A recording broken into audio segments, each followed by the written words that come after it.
Hello guys sports ടോക്സിന്റെ പുതിയൊരു വീഡിയോയിലേക്ക് സ്വാഗതം. നമ്മളെ ഫസ്റ്റ് ഇൻഫോ തന്നെ first Bihar Inter college sports championship 2024 land finals ഇന്നലെയും ഇന്നുമായിട്ട് പട്നയിൽ വെച്ചിട്ട് നടക്കുന്നുണ്ട്. നമ്മുടെ സ്കൗട്ടാണ് ഇതിന്റെ സ്പെഷ്യൽ ഗസ്റ്റ് ആയിട്ട് വരുന്നത്. 4 ഗെയിമുകളിലാണ് ഈ ഒരു ഇവന്റ് നടക്കുന്നത്. BGMA FC 2024, real cricket 2024, chess തുടങ്ങിയുള്ള ഗെയിമുകളിലാണ് ഈ ഒരു ഇവന്റ് വരുന്നത്. ആദ്യമായിട്ടാണ് ഇന്റർ കോളേജ് ഇവന്റ് ഇങ്ങനെ വരുന്നത്. കോളേജ് സ്റ്റുഡൻസിന്, ബീഹാറിലെ കോളേജ് സ്റ്റുഡൻസിന് മാത്രമാണ് ഈ ഒരു ഇവന്റിൽ പാർട്ടിസിപ്പേറ്റ് ചെയ്യാനായിട്ട് സാധിക്കുക. ബീഹാർ ഗവൺമെന്റ് നല്ലൊരു ഇനീഷ്യേറ്റീവാണ് ഈ സ്പോർട്സിന് വേണ്ടിയിട്ട് എടുത്തിട്ടുള്ളത്. നമ്മുടെ കേരളത്തിലൊക്കെ inter college cricket match, football മാച്ചുകളൊക്കെ കണ്ടിട്ടുണ്ടാകും. ഇനി ഫ്യൂച്ചറിൽ നമുക്ക് സ്പോർട്സ് ഇവന്റുകളും ഇന്റർ കോളേജ് കോമ്പറ്റീഷനായിട്ട് നമുക്ക് കാണാനായിട്ട് സാധിക്കുന്നതായിരിക്കും. എന്റെ അടുത്തൊരു ഇൻഫോ എന്ന് പറയുന്നത് നിങ്ങൾക്കറിയാം, ഇന്ത്യയിലെ one of the best tournament organisation ആണ് നോഡ്വിൻ എന്ന് പറയുന്നത്. അവരിതാ ട്രിനിറ്റി ഗെയിമിംഗ് എന്ന് പറഞ്ഞുള്ള അടുത്തൊരു ഗെയിമിംഗ് ഏജൻസിയെ അക്വയർ ചെയ്തിരിക്കുകയാണ്. ഏകദേശം 24 കോടി രൂപയ്ക്കാണ് ട്രിനിറ്റി ഗെയിമിങ്ങിനെ നോഡ്വിൻ ഗെയിമിംഗ് വാങ്ങിയിട്ടുള്ളത്. ഇനി ട്രിനിറ്റി ഗെയിമിംഗ് നമ്മളെ നോഡ്വിൻ ഗെയിമിങ്ങിന്റെ ഒരു സബ്സിഡിയറി ആയിട്ടായിരിക്കും ഇനി വർക്ക് ചെയ്യാൻ പോകുന്നത്. എന്റെ അടുത്തൊരു ഇൻഫോ എന്ന് പറയുന്നത് നമ്മുടെ റെഡ് ബുൾ എമിയോടെ ലാൻഡ് ഫൈനൽസിന് വേണ്ടിയിട്ടാണ് എല്ലാവരും വെയിറ്റ് ചെയ്തിരിക്കുന്നത്. നമ്മുടെ ബ്ലൈൻഡ് സ്പോർട്സിന്റെ ക്വാർട്ടർ ഫൈനൽസും സെമി ഫൈനൽസും കളിച്ചിട്ടുണ്ടായിരുന്നു. അതിൽ നമ്മളെ ഇൻഡിവിജ്വൽ പ്ലേയേഴ്സിന്റെ ഇൻഡിവിജ്വൽ പെർഫോമൻസ് നമ്മൾ നോക്കുകയാണെങ്കിൽ ക്വാർട്ടർ ഫൈനൽസിൽ അഫു 13 ഫിനിഷും മീവിള് 11 ഫിനിഷും സ്വന്തമാക്കിയിട്ടുണ്ടായിരുന്നു. 9 മാച്ചുകളായിരുന്നു കളിച്ചിട്ടുണ്ടായിരുന്നത്. സെമി ഫൈനൽസിൽ 12 മാച്ചുകൾ കളിച്ചിട്ടുണ്ടായിരുന്നു. അവിടെ അഫും ഷാഡോയും 10 ഫിനിഷും ഈവിള് 8 ഫിനിഷും സ്വന്തമാക്കിയിട്ടുണ്ടായിരുന്നു. അങ്ങനെ ക്വാർട്ടർ ഫൈനൽസും സെമി ഫൈനൽസും ടോട്ടൽ നോക്കുകയാണെങ്കിൽ അഫു 23 ഫിനിഷും മീവിള് 19 ഫിനിഷും ഷാഡോ 16 ഫിനിഷും മാക്ക് 10 ഫിനിഷും സ്വന്തമാക്കിയിട്ടുണ്ടായിരുന്നു. ടോട്ടൽ 21 മാച്ചുകളാണ് രണ്ട് സെമി ഫൈനൽസും ക്വാർട്ടർ ഫൈനൽസും ആയിട്ട് അവർ കളിച്ചിട്ടുള്ളത്.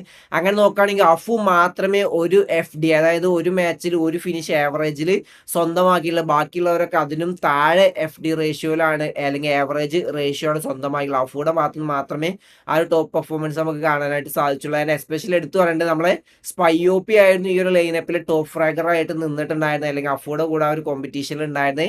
അതിന് പകരം വന്നിട്ടുള്ള മാക്കിന്റെ ഭാഗത്ത് നമുക്ക് ഇപ്പോഴും ആ ഒരു ലെവലിലുള്ള പെർഫോമൻസ് കാണാനായിട്ട് സാധിക്കുന്നില്ല. 21 മാച്ചിൽ വെറും 10 ഫിനിഷ് മാത്രമേ മാക്കും സ്വന്തമാക്കിയിട്ടുള്ളൂ. മാക്ക് ഇനിയും ഒരുപാട് ഇംപ്രൂവ് ചെയ്യേണ്ടതുണ്ട്. ടീമിന്റെ ഭാഗത്ത് നിന്ന് ഇനിയും ഒരു അടിപൊളി പെർഫോമൻസ് ഉണ്ടാവും നമുക്ക് പ്രതീക്ഷിക്കാം.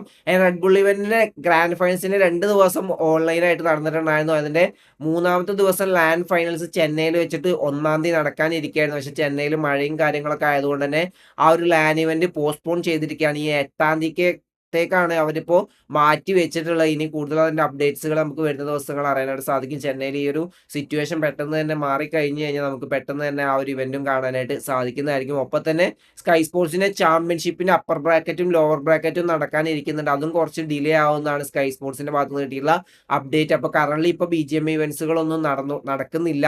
എന്റെ അടുത്തൊരു ഇൻഫോ എന്ന് പറയുന്നത് നമ്മുടെ ഏഷ്യൻ ഗെയിംസിൽ ഗോൾഡ് മെഡലും കാര്യങ്ങളൊക്കെ സ്വന്തമാക്കുക നമ്മൾ കണ്ടിട്ടുണ്ടാവും. ഇപ്പതാ ഏഷ്യൻ സ്പോർട്സ് ഗെയിംസ് 2024 ഇപ്പൊ കറന്റ് നടന്നുകൊണ്ടിരിക്കുന്നുണ്ട്. അതിന്റെ 2 ഗെയിമുകളാണ് ഇപ്പോൾ അവസാനിച്ചിട്ടുള്ളത്. അറീന ഓഫ് വാലറിൽ തായ്ലാന്റ് ഗോൾഡ് മെഡൽ സ്വന്തമാക്കിയാൻ മൊബൈൽ ലെജൻഡ് ബാങ്കിന്റെ വുമൻസിന്റെ ഇതിൽ ഇന്തോനേഷ്യയും ചാമ്പ്യന്മാരായിട്ടുണ്ട്. ഈ ഫുട്ബോളിൽ മാത്രമാണ് ഇന്ത്യ പാർട്ടിസിപ്പേറ്റ് ചെയ്യുന്നത്. മിസ്റ്റർ ടോംബോയി ആണ് ഇന്ത്യക്ക് വേണ്ടിയിട്ട് ഈ ഒരു ഫുട്ബോളിൽ മത്സരിക്കാൻ പോകുന്നത്. ഇന്ത്യ അതിൽ ഗ്രൂപ്പ് ഡിയിലാണ് വരുന്നത്. ഇന്ന് നമുക്ക് മത്സരങ്ങൾ കാണാനായിട്ട് സാധിക്കുന്നതായിരിക്കും. ഏഷ്യൻ സ്പോർട്സ് എന്നുള്ള യൂട്യൂബ് ചാനൽ നമുക്ക് ഈ ഒരു മാച്ചുകൾ കാണാനായിട്ട് സാധിക്കും. നമ്മൾ ഇന്ത്യൻ ടീമിനെ നിങ്ങൾ മാക്സിമം സപ്പോർട്ട് ചെയ്യാനായിട്ട് ശ്രമിക്കുക. ഇന്ത്യ ഈ ഒരു ഏഷ്യൻ സ്പോർട്സ് ചാമ്പ്യൻഷിപ്പിൽ അല്ലെങ്കിൽ ഏഷ്യൻ ഗെയിംസിൽ ആ ഒരു ഗോൾഡ് മെഡൽ സ്വന്തമാക്കുമെന്ന് നമുക്ക് കണ്ടു തന്നെ അറിയാം. എന്റെ അടുത്തൊരു ഇൻഫോ എന്ന് പറയുന്നത് അന്തർയാമി ഒരു ഗെയിമിംഗ് ക്രിയേറ്റർ ആണ്. ഈ ഒരു ക്രിയേറ്റർ ഗോൾ ലൈക്ക് സ്പോർട്സിന്റെ കണ്ടന്റ് ക്രിയേറ്റർ ആയിട്ട് ജോയിൻ ചെയ്തിരിക്കുകയാണ്. ഇന്നലെ നമുക്ക് അതിന്റെ ഒരു ഒഫീഷ്യൽ അനൗൺസ്മെന്റും കാണാനായിട്ട് സാധിച്ചിരിക്കുകയാണ്. അടുത്തൊരു ഇൻഫോ എന്ന് പറയുന്നത് ഫൈനൽസ് എന്ന് പറഞ്ഞ PC ഗെയിംസ് ഇപ്പൊ നിങ്ങൾക്ക് എല്ലാവർക്കും അറിയാം, ഈഗിളൊക്കെ സ്ട്രീം ചെയ്യാറുണ്ട്. അതിന്റെ ഇൻഫ്ലുവൻസേഴ്സ് ടൂർണമെന്റ് ഇപ്പോൾ നടന്നുകൊണ്ടിരിക്കുന്നത്.